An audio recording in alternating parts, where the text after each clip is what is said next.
दोस्तों नमस्कार, क्या हाल है आप सबकी। आशा करता हूँ कि आप सभी अच्छे होंगे। बारिश का मौसम है, बारिश वगैरह हो रही है, आप सभी की भी हो रही होगी और हमारे भी हो रही है। तो दोस्तों, भारत की तर्ज पे यूके में भी हाल ही में आम चुनाव संपन्न हुए, चुनाव परिणाम आए। भारत में तो 400 पार का नारा फेल हुआ, लेकिन वहाँ की लेबर पार्टी ने 650 में से 650 में से 412 सीटें जीत ली है तथा केयर स्टारमर जो कि लेबर पार्टी की है उनको प्रधानमंत्री चुन लिया गया है तथा 14 सालों से सत्ता पे काबिज बीजेपी की तरह जो सत्ता पे काबिज पार्टी थी, कंजर्वेटिव पार्टी, और भारतीय मूल के ऋषि सुनक वहाँ के प्रधानमंत्री थे तत्काल में। उन्होंने पद से इस्तीफा दे दिया तथा नई सरकार केयर स्टारमर बनाई।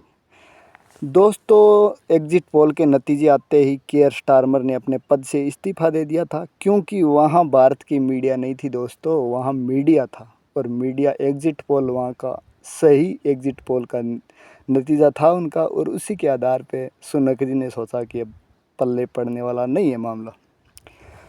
दोस्तों, एग्जिट पोल की बात करें तो एग्जिट पोल, चलो छोड़ो, एग्जिट पोल का इतिहास अपने को क्या लेना है। यूके में भारत की तरह संसदीय प्रणाली है और भारत ने भी संसदीय प्रणाली यूके से ही अडॉप्ट की है। हालांकि कुछ बदलाव ज़रूर है, जैसे वहाँ प्रधानमंत्री बनने के लिए निचले सदन यानी वहाँ का निचला सदन हाउस ऑफ कॉमन्स का सदस्य होना ही चाहिए। भारत में ऐसा नहीं। भारत में राज्यसभा का सदस्य भी हो सकता है, लोकसभा का सदस्य हो सकता है, और सदस्य किसी भी सदन का सदस्य नहीं भी है तो भी प्रधानमंत्री बन सकता है, और 6 महीने के भीतर संसद के किसी भी सदन की सदस्य लेनी पड़ सकती है। वही मामला वह मंत्री पद के लिए भी है, लेकिन भारत में सेम प्रधानमंत्री का जो प्रोसेस है, यानी किसी भी सदन का सदस्य हो चाहे न हो तो 6 महीने के भीतर भीतर संसद का सदस्य होना पड़ता है। वो वहाँ डिफरेंस है थोड़ा। और एक यहाँ भारत में गणतांत्रिक व्यवस्था है, यहाँ राष्ट्रपति चुना जाता है, लोग वोट देते हैं, यानी वोट होता है वो जनता का होता है लेकिन ट्रांसफरेबल होता है, जो मतलब डायरेक्ट नहीं, इनडायरेक्ट इलेक्शन होता है। एमपीज एमएलए डायरेक्ट करते हैं, लेकिन जनता की तरफ से इनडायरेक्ट होता है इलेक्शन ये। और वहाँ राजतंत्र है, यानी वहाँ का जो राज्य का प्रमुख, राज्य से मतलब मेरा यहाँ राष्ट्र से है, यानी यूके से, पूरे यूके से, तो वहाँ राज्य का प्रमुख वंशानुगत होता है, यानी राजा होता है। बाकी 2 सदन होते हैं भारत की तरह। भारत में जैसे राज्यसभा उच्च सदन है, तो वहाँ अपर हाउस को बोलते हैं हाउस ऑफ लॉर्ड्स, यानी भगवानों का हाउस, देवताओं का हाउस।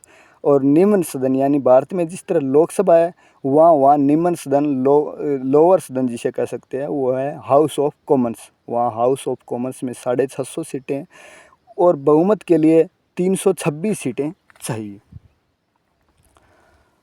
वर्तमान में चुनाव हुए, 650 में से 412 सीटें लेबर पार्टी ने जीती और वहाँ केयर स्टारमर नए प्रधानमंत्री बन गए। धन्यवाद दोस्तों।